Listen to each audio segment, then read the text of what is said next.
বন্ধুরা দেখো আমি কত অল্প একটু ক্রিম। সামাজিক যোগাযোগ মাধ্যমে ক্রিম আপা নামে পরিচিত শারমিন শিলা সন্তানদের নিয়ে কন্টেন্ট তৈরির জন্য ব্যাপক আলোচিত তিনি। তবে এবার এলেন প্রশাসনের নজরে। তার ১.৫ বছর বয়সী কন্যা শিশু এবং ১২ বছর বয়সী ছেলেকে ভিডিও কন্টেন্টে ব্যবহার করে ভিউ বাড়ানোর অভিযোগ উঠেছে তার বিরুদ্ধে। শিশুদের মানসিক অত্যাচারের মাধ্যমে এসব কন্টেন্ট তৈরির কারণ হিসেবে লিখিত ব্যাখ্যা চাওয়া হয়েছে শারমিন শিলার কাছে।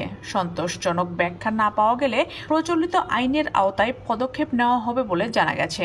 শারমিন শিলা ক্রিম আপা নামে পরিচিত। সাভারের বাইপাইল এলাকায় একটি বিউটি পার্লারের মালিক। সামাজিক যোগাযোগ মাধ্যমে নিজের পণ্য প্রচারের পাশাপাশি তিনি নানা ভিডিও করে থাকেন।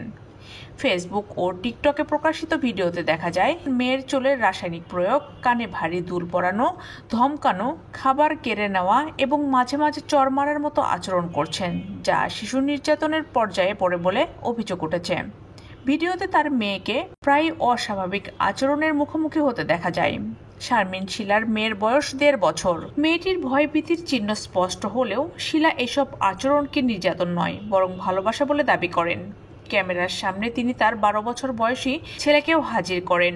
এ বিষয়ে একাই ১০০ নামে একটি সামাজিক সংগঠনের পক্ষ থেকে আন্তর্জাতিক শিশু শান্তি পুরস্কার প্রাপ্ত সাদাত রহমান সহ আরও কয়েকজন ঢাকা জেলা প্রশাসনের কাছে শারমিন শিলার বিরুদ্ধে লিখিত অভিযোগ বা স্মারকলিপি জমা দিয়েছেন।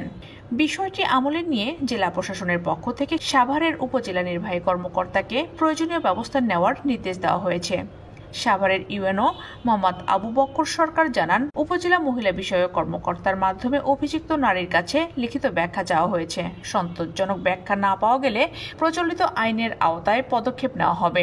অভিযোগ বিষয়ে শারমিন শিলা বলেন, তার বিরুদ্ধে ষড়যন্ত্র হচ্ছে।